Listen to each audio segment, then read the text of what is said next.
Aligarh Muslim university का case इस समय सुप्रीम कोर्ट में लड़े जा रहे सबसे महत्वपूर्ण केस में से एक केस है, क्योंकि इसमें संविधान, कानून, भारत की शिक्षा व्यवस्था और भारत में माइनॉरिटी राइट्स, बहुत सारे लॉ के क्वेश्चंस सतह पर हैं। इन पर चर्चा हो रही है, बहस हो रही है। सुप्रीम कोर्ट में भी ये चर्चा जारी है।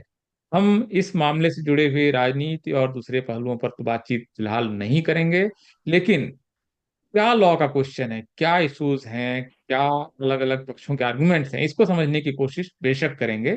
और इसके लिए बताने के लिए हमारे साथ मौजूद हैं सुप्रीम कोर्ट और कई सारे हाई कोर्ट में संवैधानिक मामलों पर खास करके आर्ग्यू करने वाले वकील नितिन मेश्राम साहब। नितिन मेश्राम साहब, बहुत बहुत स्वागत है। थैंक यू मंडल साहब। Thank you so much. बहुत अच्छे विषय पर आप बातचीत ऑर्गेनाइज कर रहे हैं, इसके लिए आपको बधाई। और दर्शकों को भी इसके लिए बधाई। नितिन साहब, सीधे टॉपिक पर आते हैं। इसमें ये जो केस चल रहा है, इस समय जो केस आया है, इसमें लॉ और कॉन्स्टिट्यूशनलिटी से जुड़ा हुआ कौन सा क्वेश्चन है? क्या डिसाइड कोर्ट करने जा रही है? लॉ का कौन सा क्वेश्चन यहाँ पर टेबल पर है इस समय? मंडल साहब, कॉन्स्टिट्यूशन है हमारे देश में 26 नवंबर 1949 से जो है इस देश में कॉन्स्टिट्यूशन के लगभग सभी प्रोविजन एक दो छोड़कर लागू हो चुके हैं। और आप देखेंगे कि हमारे देश में जो कॉन्स्टिट्यूशन है उसने माइनॉरिटीज को कई सारे अधिकार दिए हैं जो दुनिया की किसी कॉन्स्टिट्यूशन में आपको देखने को नहीं मिलते, एक्सप्रेसली रिटर्न नहीं दिखाई देते हैं। और उसके तहत आप देखेंगे कि right to freedom of religion है, राइट टू प्रोपोगेट रिलीजन है, right to administer educational institutions, right to establish educational institutions. फिर आप देखेंगे कि माइनॉरिटी से रिलेटेड जो इंस्टीट्यूशंस बनेंगे उसमें किसी तरह का कोई भेदभाव नहीं किया जाएगा। Institution these are very vital guarantees constitution has given to the minorities. मुझे लगता है माइनॉरिटीज इंडिया में जितनी सेफेस्ट है उतना वर्ल्ड में कहीं नहीं है, इतना कॉन्स्टिट्यूशन ने प्रोवाइड किया है। इसमें आप देखेंगे कि कल्चरल प्रोटेक्शन के लिए, मतलब कल्चरल को प्रिजर्व करना है, लैंग्वेजेस को प्रिजर्व करना है और डाइवर्सिटी को प्रिजर्व करना है, प्रोटेक्ट करना है, वो कॉन्स्टिट्यूशन का गोल है इस देश में।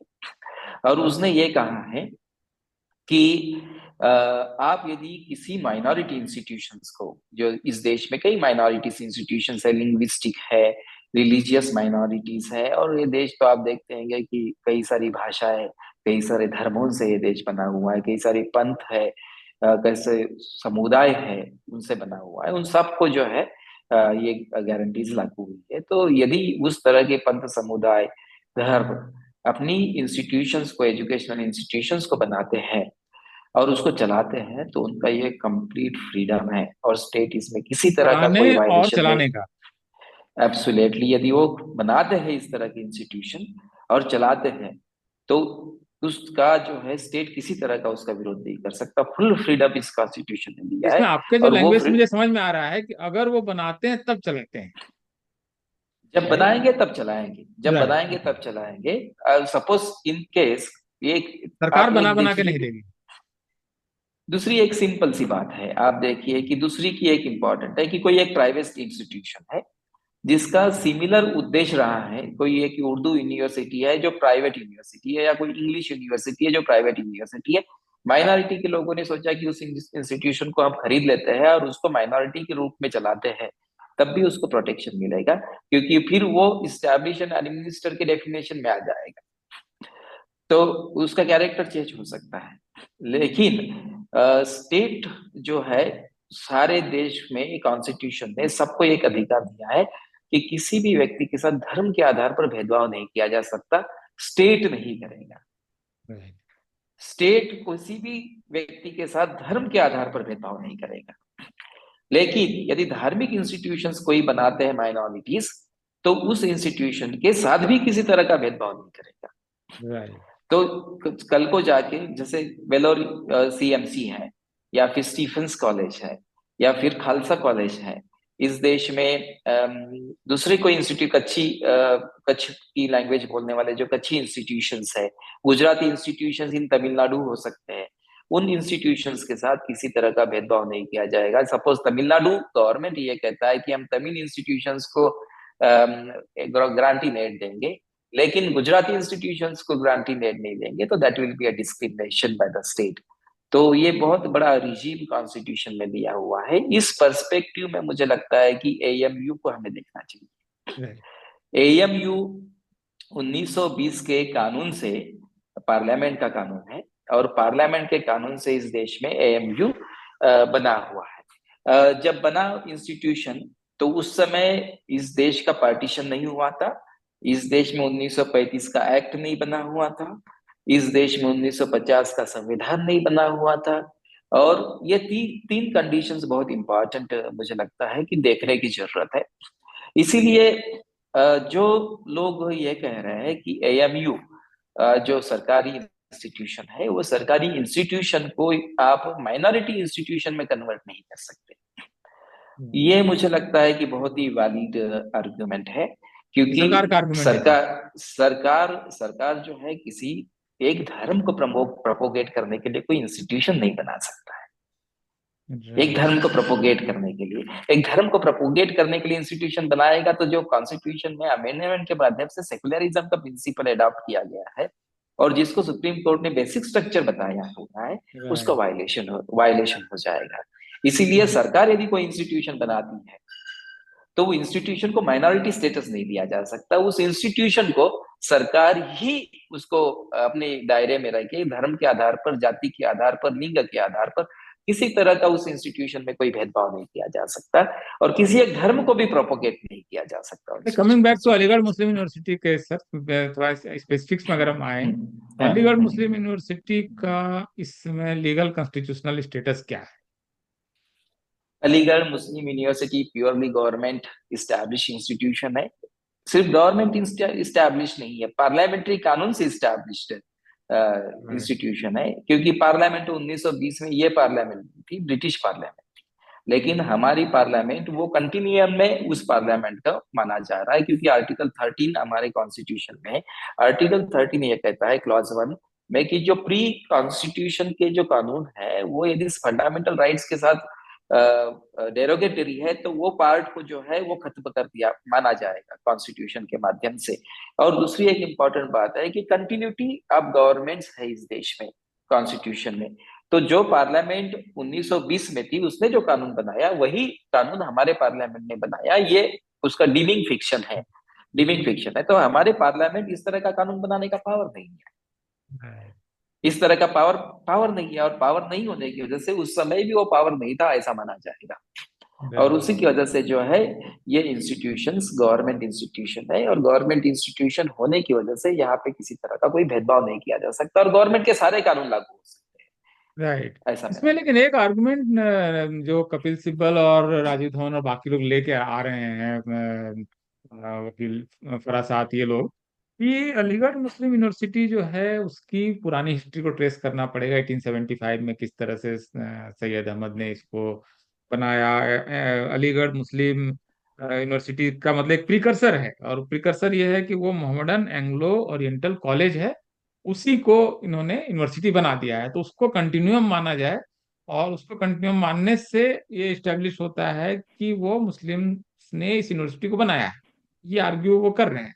गवर्नमेंट का यहाँ पर आर्गुमेंट है कि वो जो कंटिन्यूम है वो नहीं है, क्योंकि एक एक्ट से यूनिवर्सिटी बनी है, उससे पहले वो सिर्फ एक कॉलेज था। तो ये जो दो आर्गुमेंट, दो तरह से आर्गुमेंट इसमें आ रहे हैं, कि एक आर्गुमेंट कि 1875 का कंटिन्यूम है 1920, और उसके बाद से एक यूनिवर्सिटी बनती है। और दूसरा है कि नहीं, 1921 में एक अलग यूनिवर्सिटी बनी थी। ये दो आर्गुमेंट, कॉन्ट्रेरियन आर्गुमेंट जो है, इसको आप कैसे देखते हैं? है। यूनिवर्सिटीज और कॉलेजेस डिफरेंट चीजें हैं।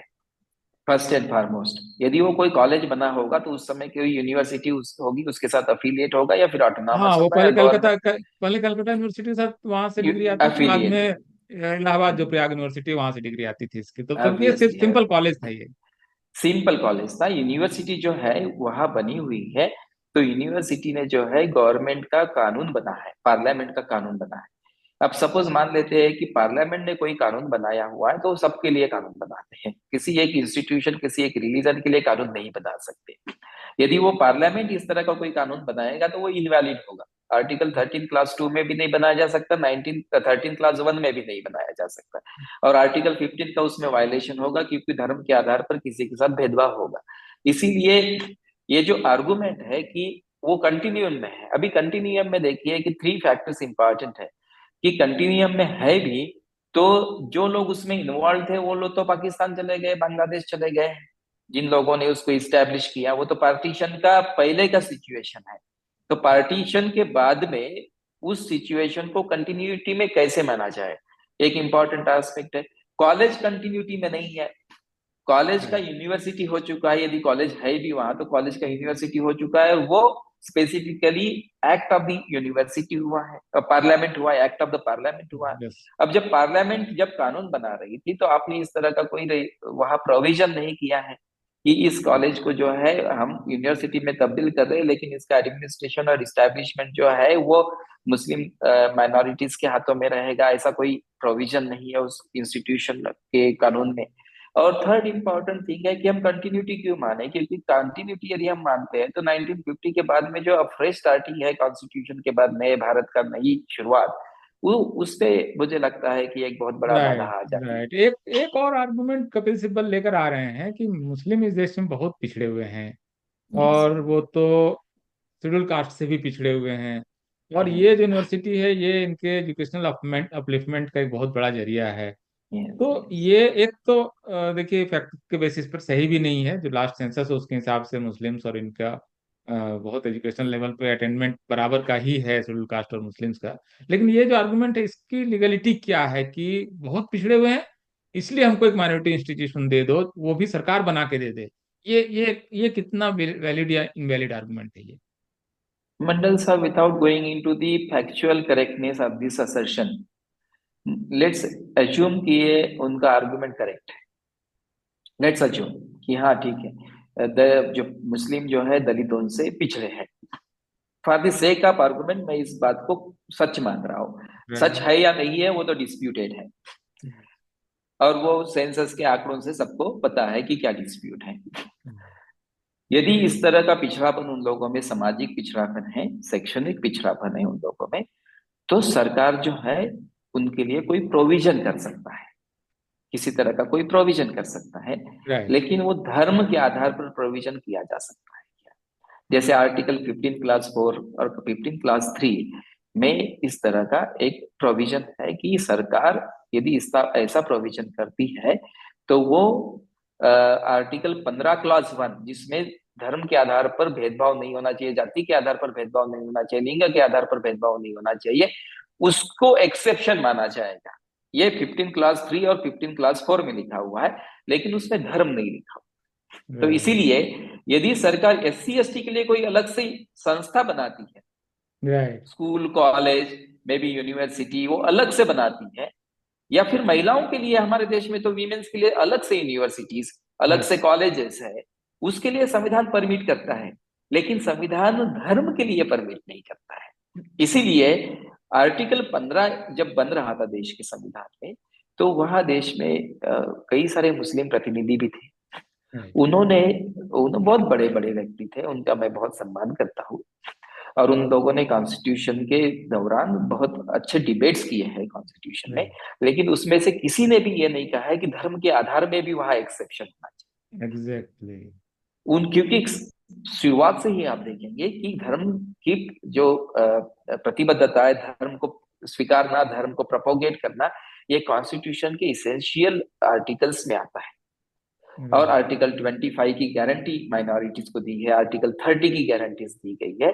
तो उन्होंने इस तरह का किसी तरह का एक्सेप्शन नहीं मांगा है, और वो एक्सेप्शन मांगते तो सेक्युलर फैब्रिक जो कॉन्स्टिट्यूशन का है, बाद में अमेंडमेंट से भी इसको इंट्रोड्यूस किया गया, उसका वायलेशन हो जाता, उसका वायलेशन हो जाता, और वो परपेचुटी में होता, वो हम्म। परपेचुटी में वायलेशन होता। तो उस तरह का जो है किसी तरह का एक्सेप्शन कॉन्स्टिट्यूशन में नहीं है। तो इसलिए राइट। मुझे लगता कपिल है थोड़ा सिब्बल सा यदि अगर कब, सॉरी। यदि कपिल सिब्बल ये कह रहे हैं कि ये पिछड़े हैं, दलितों से पिछड़े हैं, या फिर अन्य DT&T कम्युनिटीज तो दलितों से पिछड़ी है, ये मान लीजिए DT&T से भी पिछड़े हैं, तो ये इसके लिए कोई एड्रेस पार्लियामेंट के थ्रू किसी और कानून बना के, या हो सकता है गवर्नमेंट कोई एड करके ये कानून बना के किसी तरह का उसमें एक रिड्रेसल हो सकता है, लेकिन उसका रिड्रेसल ये नहीं है। और ये सपोज कपिल सिब्बल ये आर्ग्यू कर रहे हैं, तो मुझे लगता है कि फिर कपिल सिब्बल का हारना तय है इस केस में।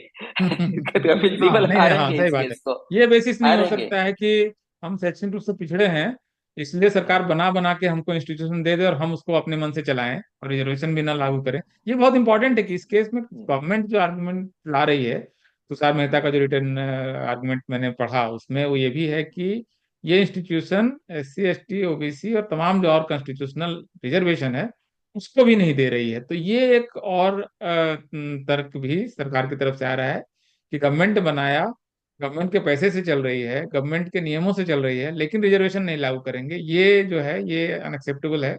ये तुषार मेहता आप आर्ग्यू कर रहे देखेंगे हैं। कि 2006 में, 2005 और 6 में इस देश में बहुत बड़े आंदोलन हुए, यस। और वो आंदोलन ओबीसी आरक्षण, SC ST आरक्षण जो सुपर स्पेशलिटी और स्पेशलिटी इंस्टीट्यूशन है उसमें देने के लिए हुए। उसके बाद 2006 का कानून बना जो SC ST OBC को सेंट्रल यूनिवर्सिटीज में और सेंट्रली मैनेज्ड इंस्टीट्यूशंस में SC ST OBC को एक फिक्स परसेंटेज ऑफ रिजर्वेशन देता है, और वो कानून को सुप्रीम कोर्ट में चैलेंज हुआ। 2008 में जो है अशोक कुमार ठाकुर केस ने उसको अफेल किया। वो हम्म। एक्ट यदि AMU में नहीं लागू हो रहा है तो पार्लियामेंट की सॉवरेनिटी की वायलेशन है। पार्लियामेंट की सॉवरेनिटी का यहाँ सवाल आ चुका है कि 2006 का यदि आप कानून लागू नहीं कर सकते इस सरकारी इंस्टीट्यूशन में, पर्टिकुलरली पार्लियामेंट के ही बनाए हुए इंस्टीट्यूशन में, मुझे लगता है कि बहुत सीरियस इंफ्रिंजमेंट ऑफ कॉन्स्टिट्यूशन है। इसमें एक और प्रॉब्लम दिख रही है नितिन साहब कि ये यूनिवर्सिटी हर फायदे लेने के लिए और हर पर्पस के लिए सेंट्रल यूनिवर्सिटी है। मतलब हाँ। इसका सिलेबस बना के दे, यूजीसी उसको गाइडलाइंस दे, यूजीसी के नॉर्म्स से चले, वो बोले रैगिंग को लेकर आपको ये करना है तो वो करे, SC ST सेल बनाना है तो AMU ने SC ST सेल भी बना दिया। सारे बेनिफिट, सारा बजट, टीचर्स का वेतन, सब कुछ ये सेंट्रल यूनिवर्सिटी की तरह लेंगे, लेकिन चलाएंगे अपने ढंग से कि अपने ढंग से वो नियुक्तियों को करना, वाइस चांसलर कैसे आएगा, ये सब कुछ कुछ चीजों को उन्होंने अपने कंट्रोल में रखा है। तो ये एक तरह से पूरा जो हर तरह से ये भी नहीं कर रहे हैं कि हमको माइनॉरिटी इंस्टीट्यूशन बना दो हम चला लेंगे, ये भी नहीं कह रहे हैं। वो कह रहे हैं बाकी सबके लिए आप सरकारी बने रहिए, सिर्फ हम रिजर्वेशन नहीं लागू करेंगे और अपने ढंग से अपने मन से नियुक्तियां करेंगे और अपने ढंग से करिकुलम में कुछ जो जो थोड़ा बहुत करना है वो करेंगे। ये बहुत लिमिटेड किस्म का वो मांग रहे हैं, इसमें मुझे थोड़ा सा प्रॉब्लम दिखता है। तो ये संभव है कि एक university for all benefits and infrastructure and all affiliation and everything is acting as central university, but for some or other purposes it becomes minority institution. Is this really problematic or is this fine? We have 4 5 judgments of the Supreme Court, larger bench के judgments है, 11 judges, 7 judges, 9 judges। Stephens college का एक judgement है, TMA pipe foundation case का judgement है, फिर इनामदार है, फिर आप देखेंगे कि इस्लामिक अकेडमी है। ये इंस्टीट्यूशंस जो है ऐसे सेंट जेवियर्स इंस्टीट्यूशंस के संबंध में जजमेंट है, और उसमें ये डिसाइड किया है सुप्रीम कोर्ट ने कि आर्टिकल 30 और आर्टिकल 29 जो माइनॉरिटी इंस्टीट्यूशंस है उसको प्रोटेक्शन किस तरह से अवेलेबल होगा। उसमें सुप्रीम कोर्ट ने लार्जर बेंच 11 जजेस तक के मैटर्स गए हैं, और उन्होंने ये कहा है कि वो इस्टेब्लिश और एडमिनिस्टर्ड होने चाहिए। राइट, इसमें स्टैब्लिश होना भी स्टैब्लिश नहीं है। पार्लियामेंट के कानून से ये यूनिवर्सिटी इस्टेब्लिश हुई, और ये एडमिनिस्टर भी कंप्लीटली माइनॉरिटीज नहीं कर रही है, इसको जो है बाय एंड लार्ज गवर्नमेंट ही एडमिनिस्टर कर रहा है। हाउएवर कुछ माइनॉरिटी पर्पजेस के लिए उस इंस्टीट्यूशन में जो बोर्ड ऑफ डायरेक्टर्स है उसमें हो सकता है कि एक ओवरवेलमिंग रिप्रेजेंटेशन मुस्लिम समुदाय का होगा, और जिसके तहत जो है माइनॉरिटी इंस्टीट्यूशन के तौर पर ये इसको एडमिनिस्टर कर रहे हैं।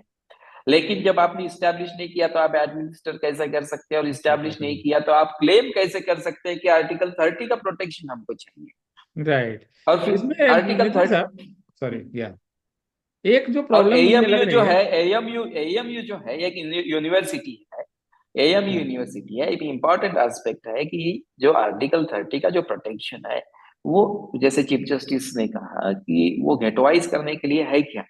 Suppose right. मान लीजिए कि कॉन्स्टिट्यूशन यदि आपको यूनिवर्सिटी इस्टेब्लिश करने का पावर दे रहा है माइनॉरिटी इंस्टीट्यूशन का एक इस्टेब्लिश, तो क्या गेटवाइजेशन नहीं हो जाएगा। Right. That is also one of the, I am not subscribing to the view, मैं जस्ट क्वेश्चन पूछ रहा हूँ, I am not subscribing the इसमें चीफ प्रॉब्लम जस्टिस क्या हुई व्यू। नितिन साहब की, क्योंकि देखिए आजादी के बाद बहुत सारा चीजें अनसेटल्ड थी, चीजें हो रही थी सेटल्ड। फर्स्ट सेटल्ड होते होते जो पाशा केस में जो जजमेंट आया 5 जजेस का, उसमें ये स्टेब्लिश कर दिया कोर्ट ने कि ये माइनॉरिटी इंस्टीट्यूशन नहीं है, गवर्नमेंट इंस्टीट्यूशन है। ये स्टेब्लिश होने के बाद पॉलिटिकल कारणों से, देखिए इस समय तक अगर एक्ट को देखेंगे 1920 का एक्ट, तो वो यूनिवर्सिटी का डेफिनेशन क्या दे रही है? वो यूनिवर्सिटी का डेफिनेशन जो उसके सेक्शन 2 में आ रहा है, university means the Aligarh Muslim university. यहाँ पर गवर्नमेंट स्टेब्लिश कर रही है तो उसका नाम वो बता रही है कि अलीगढ़ मुस्लिम यूनिवर्सिटी जो है वो यूनिवर्सिटी है। जब ये जजमेंट आता है 1967 में, और उसके बाद इसको लेकर काफी विवाद होता है और पॉलिटिक्स इसको लेकर होती है, तो 1981 में यूनियन गवर्नमेंट एक फैसला करती है कि नहीं, इसको हम माइनॉरिटी इंस्टीट्यूशन का दर्जा देना है। अब इसके लिए पार्लियामेंट में एक एक्ट पास होता है, और उस एक्ट में यूनिवर्सिटी का डेफिनेशन बदल दिया जाता है, और नया डेफिनेशन आ जाता है गवर्नमेंट के द्वारा। और वो, Established by Muslims, ये हाँ, ये है कि university means the educational institution of their choice established by the Muslims of India, which originated as the Mohammedan Anglo-Oriental College, Aligarh, and which was subsequently incorporated as the Aligarh Muslim University। ये definition इन्होंने बदल दिया। तो इसकी वजह से ये असल में सारी प्रॉब्लम आ रही है कि सरकार ने इसको, उस समय जो सरकार थी, उन्होंने अलीगढ़ मुस्लिम यूनिवर्सिटी का डेफिनेशन बदल के कर दिया कि वो जो पुराना जो कॉलेज था उसी, और जो कि इंडियन मुस्लिम्स ने स्टैब्लिश किया है, वो वही है, इसलिए उसको माइनॉरिटी मान लिया है उन्होंने क्या, जबकि कोर्ट ने इसको रिजेक्ट किया है। तो यही यही क्वेश्चन मेरे ख्याल से इस समय लॉ में इस बार डिसाइड होना है कि क्या जो गवर्नमेंट एक यूनिवर्सिटी स्टैब्लिश करेगी, वो यूनिवर्सिटी पहले किसी कॉलेज या किसी स्कूल को अपग्रेड करके, अगर उसी से अगर बनी है, उसी जगह पे बनी है, सिर्फ इसी वजह से क्या वो मान लिया जाएगा कि वो गवर्नमेंट यूनिवर्सिटी है या नहीं है? मेरे ख्याल से ये लॉ का क्वेश्चन है इसमें। फर्स्ट एंड फॉरमोस्ट तो मुझे लगता है कि जो अमेंडमेंट किया गया है, particularly the definition of university in the 1920 act, वो अमेंडमेंट कैरी आउट करने का पार्लियामेंट को पावर है कि नहीं, वो डिसाइड होने की जरूरत है। Right. मेरे हिसाब से पार्लियामेंट इस तरह का कोई भी अपनी कानून में ये नहीं कह सकता है कि it is establish by the Muslim. वेरेज when 1920 में पार्लियामेंट ने जब इसको इस्टेब्लिश किया, तो गवर्नमेंट ऑफ इंडिया की यूनिवर्सिटी के तौर पर इस्टेब्लिश किया, Yes.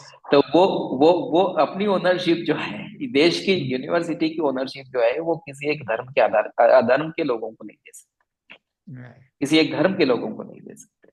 और वो ऐसा करते हैं तो आर्टिकल 15 का 100% वायलेशन होता है। Violation सेकेंड होगा। आर्गुमेंट ये है कि when a court of competent jurisdiction, particularly the highest court of the country, supreme court ने ये फाइंडिंग दिया है कि ये सरकारी इंस्टीट्यूशन है, देश के सबसे बड़े कोर्ट ने ये फाइंडिंग दिया है कि सरकारी इंस्टीट्यूशन है, तो जब सरकारी इंस्टीट्यूशन है तो आप प्राइवेट ने स्टैब्लिश किया है कैसे कह सकते हैं? Right. पार्लियामेंट कैसे कह सकता है? मतलब सुप्रीम कोर्ट का फाइंडिंग किस आधार पर रिवर्स किया है? Right. पार्लियामेंट को पावर है, करना चाहिए, पार्लियामेंट को एब्सोल्यूट पावर है, करना चाहिए, लेकिन वो फैक्चुअली इनकरेक्ट है, hmm. That is factually not correct. हाँ, यूनिवर्सिटी कभी भी मुसलमानों ने स्थापित की, इसको, इस फैक्ट को, उस एक्ट में भी, जो उसको, इस एक्ट के पर्पस वगैरह में है, उसमें भी कहीं पर उसको स्टेब्लिश बताया नहीं गया है कि हाँ, ये इस नतीजे तक पार्लियामेंट कैसे पहुंची है, सरकार कैसे पहुंची कि यूनिवर्सिटी हाँ, मुसलमानों ने स्थापित की है। तो उस हिसाब से उस आर्गुमेंट को तो फिर एक्सटेंड करने से बहुत सारी, मतलब फिर कॉम्प्लिकेशंस आ जाएंगे कि किस यस, किस जगह पर क्या बना है, किस बिल्डिंग में क्या बना है, अगर इसी से स्टेब्लिश होने लगे तब तो फिर बहुत हाँ। बहुत ही ये कॉम्प्लेक्स सिचुएशन बन जा रही है, और आप ये लॉ का देखिए भी कि वायलेशन इसमें हो रहा है। एक इम्पोर्टेंट एस्पेक्ट आप देखिए कि this is act 40 of 1920 of the parliament. इसमें यह कहा गया है कि सेक्शन 1 में दिस एक्ट में be called the Aligarh Muslim university act 1920। Clause 2 में कहा गया है कि it shall come into force on such date as the central government may by notification the official gazette of. यदि इस यदि हम लोग, यदि सुप्रीम कोर्ट ये अमेंडमेंट को एक्सेप्ट कर देता है, सपोज कि ठीक है, ये अमेंडमेंट वैलिडली कैरिड आउट हुआ है, ऐसा एक एक्सेप्टेंस दे देता है, तो हम्म। सेक्शन 1 का वायलेशन हो जाएगा। क्योंकि पार्लियामेंट को उस तरह का कानून बनाने का पावर ही नहीं। राइट। और राइट। आप ये आर्टिकल 12 में देखेंगे तो आर्टिकल 12 में स्पेसिफिकली लिखा है कि स्टेट कौन है। तो parliament is a state, government of India is a state, both houses of parliament are state. तो state can not enact any legislation which has a derogatory impact upon the fundamental rights of the constitution of the people and the constitution। तो इसीलिए जो है वो amendment को यदि हम accept करेंगे तो सेक्शन 1 वायलेट हो जाएगा। और सेक्शन 1 जो है वो ओरिजिनल है सेक्शन है, और ओरिजिनल सेक्शन को जो है अमेंडमेंट वायलेट नहीं कर सकता है। राइट। एक जो यस। मतलब मुझे लगता है कि कपिल सिब्बल के आर्गुमेंट में एक और फ्लॉ मुझे दिख रहा है, जब वो कह रहे हैं कि मुसलमानों को एजुकेशनल इंस्टीट्यूशन चलाने का राइट, गवर्नमेंट का एस्टेब्लिश इंस्टीट्यूशन चलाने का राइट इसलिए भी होना चाहिए क्योंकि उनकी हालत जो है वो शेड्यूल कास्ट से भी खराब है। तो ये किसी कम्युनिटी को परमानेंट बॉटम के तौर पर देखने की जो उनकी सोच है, मुझे लगता है इसमें भी प्रॉब्लम है नितिन साहब। क्योंकि आप मुस्लिम्स तो इस देश में लंबे समय तक उन्होंने रूल किया है, तो वो अगर एजुकेशन में पीछे जा रहा है तो निश्चित रूप से इंट्रोस्पेक्ट करना चाहिए, गवर्नमेंट को भी उसमें मदद करनी चाहिए कि वो सबसे पिछड़े न रहें। लेकिन ये जो मंशा है, ये जो इच्छा है कि मुझे बाकी सबके नीचे रह जाए तो कोई प्रॉब्लम नहीं है, बाकी से compete कर रहे हैं तो मतलब कोई हमें बाकी के पीछे जाने में दिक्कत नहीं, शेड्यूल कास्ट के पीछे हम चले गए तो हमको दिक्कत आ गई। तो ये अपने आप में मुझे लगता है कि एक मेजर मतलब आर्गुमेंट में फ्लॉ है, और इसको भी कोर्ट को देखना चाहिए इस आर्गुमेंट को कि ये आर्गुमेंट मतलब कहाँ ले जा रहा है, कि शेड्यूल कास्ट को हमको परमानेंट बॉटम के तौर पर देखना ही है, देखना है, उसके नीचे तो हम नहीं जा मैं सकते हैं ये। मैं सिब्बल साहब का बहुत रिस्पेक्ट करता हूँ। सुप्रीम कोर्ट के सीनियर एडवोकेट है, और बहुत मतलब काफी मतलब 50 साल से वो प्रैक्टिस में है, मैं उनका बहुत रिस्पेक्ट करता हूँ। लेकिन वो इस केस के आर्गुमेंट के बाद और एक ट्वीट करेंगे, और ये वो कहेंगे कि कुछ केसेस तो हारने के लिए ही लड़े जाते। इस तरह का ट्वीट जो है, जिस दिन फैसला आने होगा इस केस में, उस दिन वो ट्वीट करेंगे, क्योंकि जो आर्गुमेंट दे रहे हैं वो कॉन्स्टिट्यूशनली वैलिड आर्गुमेंट है नहीं। नहीं है, नहीं है। कॉन्स्टिट्यूशनली वैलिड नहीं है। यदि आप SC ST से नीचे चले गए हैं तो उसके लिए रेमेडीज, ये ये नहीं है। सेपरेट यूनिवर्सिटी नहीं है, उसके लिए नहीं। सेपरेट यूनिवर्सिटी नहीं है। फिर आप सरकारी यूनिवर्सिटी में जहाँ भेदभाव नहीं है वहां क्यों नहीं भेज रहे?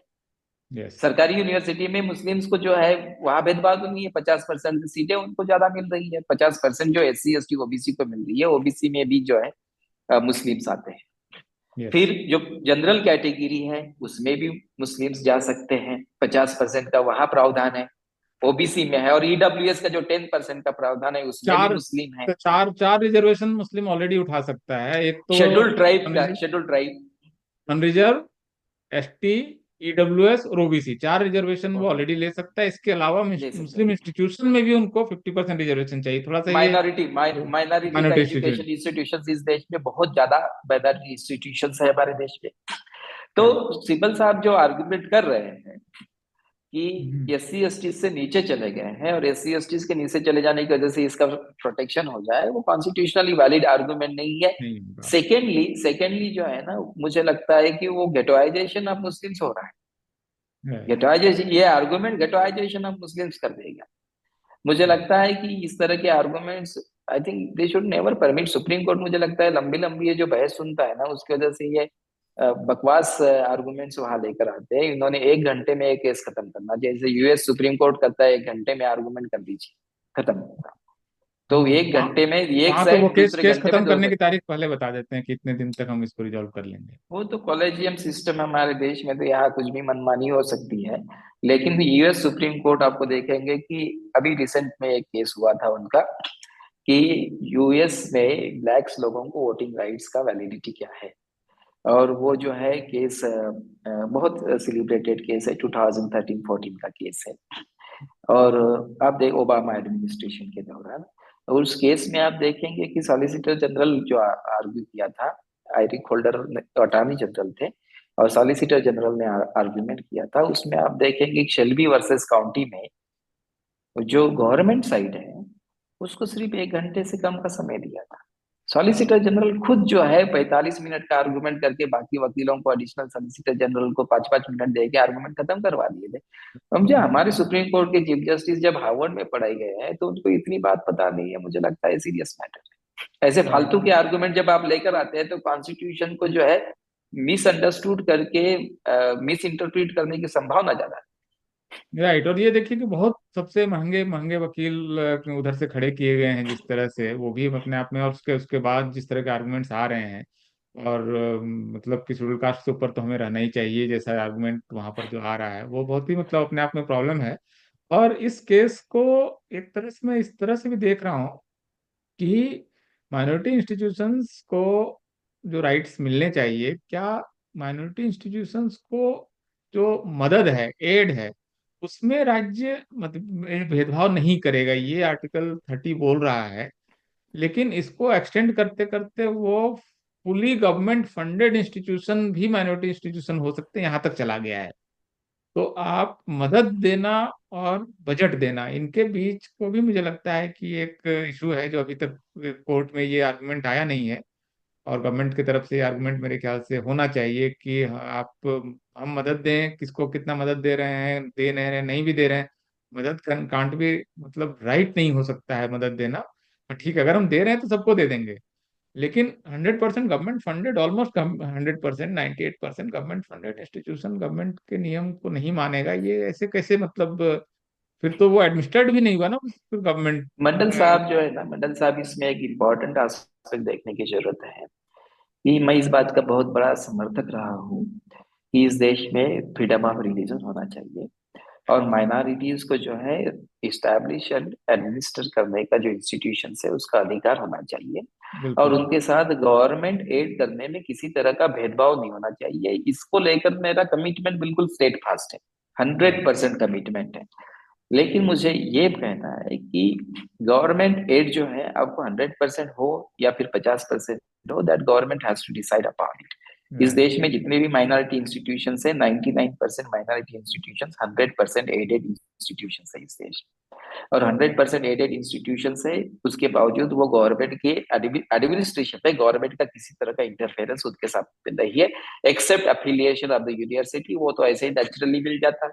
राइट। एक और जो एजुकेशनल, यदि कॉलेज है आपका तो उसका जो करिकुलम डिसाइड करने का पावर गवर्नमेंट ले लेता है। हालांकि जो है वो अपना करिकुलम डिसाइड कर सकते हैं, they are an university. Important aspect ये है कि यदि एएमयू ग्रांट ले रहा है, बजटरी अलोकेशन हो रहा है, या गवर्नमेंट की स्पेंडिंग है, I think there should be a differentiation between thing. Right. Government spend कर रहा है is a different thing, that's a budgetary allocation. Right. दूसरा ग्रांट दे रहा है, दैट इज लाइक कि हम ठीक है, आप क्या स्पेंड करेंगे, we are the deciding upon it, लेकिन हम आपको स्पेंड करने के लिए दे रहे हैं। So government spending by the university itself with the aid of the government. And third important thing कि इसका जो प्रोविजन है वो गवर्नमेंट किस तरह से कर रहा है, as a right. Institution of the government और एज अ प्राइवेट इंस्टीट्यूशन। तो ये तीनों एस्पेक्ट में मैं देख रहा हूँ कि एग्जैक्टली। एएमयू जो है वो purely establish by parliament, administered by the government of India, and therefore it can never be considered to be a minority educational institution. ये मेरा इसमें जो ओपिनियन है इंटरेस्टिंग इसका। है नितिन साहब, कि जो लोग आर्ग्यू कर रहे हैं, कपिल सिब्बल और धवन और फरासात, ये लोग भी ये नहीं कह रहे हैं कि हमको सेंट्रल यूनिवर्सिटी नहीं रहना है।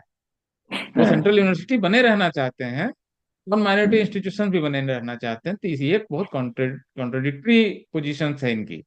सेंट्रल यूनिवर्सिटी से सारे बेनिफिट्स मुझे देते रहिए, लेकिन हम माइनॉरिटी इंस्टीट्यूशन बने रहेंगे।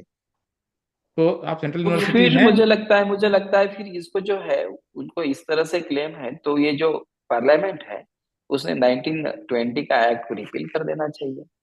1920 का एक्ट को रिपील कर देगा तो फिर वो अपना यूनिवर्सिटी बनाए, अपना यूनिवर्सिटी चलाए। अपना चलाएं और सही। उसको अपना अपना यूनिवर्सिटी बनाने का पावर है कि नहीं, और that will be decided by the Supreme Court later in the constitution की ये पावर है कि नहीं है। लेकिन आप इस इंस्टीट्यूशन को क्लेम नहीं कर सकते। This right. Institution can not be considered to be a minority institution. और वही आप। सेंट्रल हाँ। यूनिवर्सिटी ऊपर से, सेंट्रल वही यूनिवर्सिटी ऊपर से। मेरा सजेशन 1920। ये है गवर्नमेंट वही। को, मेरा गवर्नमेंट को यह सजेशन है इस मामले में कि गवर्नमेंट को यदि प्योरली इसमें यदि अपना देश का हित और संविधान का हित यदि उसमें फेल करना है, तो बीएचयू जो बनारस हिंदू यूनिवर्सिटी है और अलीगढ़ मुस्लिम यूनिवर्सिटी है, जो दोनों उत्तर प्रदेश में, उसमें से हिंदू और मुस्लिम दोनों वर्ड को डिलीट कर दिया राइट, ये एक जाए। सोल्यूशन हो हाँ। सकता है, सही बात है। यस वैसे यस। भी ना, बीएचयू नाम के लिए उसमें हिंदी यूनिवर्सिटी है, लेकिन वो पूरी तरह से सेंट्रल यूनिवर्सिटी है, गवर्नमेंट ही चलाती है, और रिजर्वेशन भी लगता है, सब कुछ होता है। लागू कितना करें, कौन बदमाशी कर रहा है वहाँ का वाइस चांसलर और कौन प्रोफेसर, वो दूसरा यस इशू है। लेकिन एटलीस्ट यस। वो लॉ तो है वहां पर कि सब कुछ। वहाँ का वाइस चांसलर ऐसा नहीं हो सकता है ना कि ठीक है, जिस तरह से अलीगढ़ मुस्लिम यूनिवर्सिटी के वाइस चांसलर की नियुक्ति में गवर्नमेंट का कोई से नहीं है, वैसा नहीं है। हाँ। तो यस। नितिन साहब, मुझे लगता है कोर्ट इन सारे इश्यूज पर विचार ऑलरेडी कर रहा है और सरकार के पास ये आर्गुमेंट्स हैं। तो लेट्स होप कि ये इस मामले में कानून और संविधान की जीत होगी। बहुत बहुत शुक्रिया आपका। Thank you so much, thank you so much. और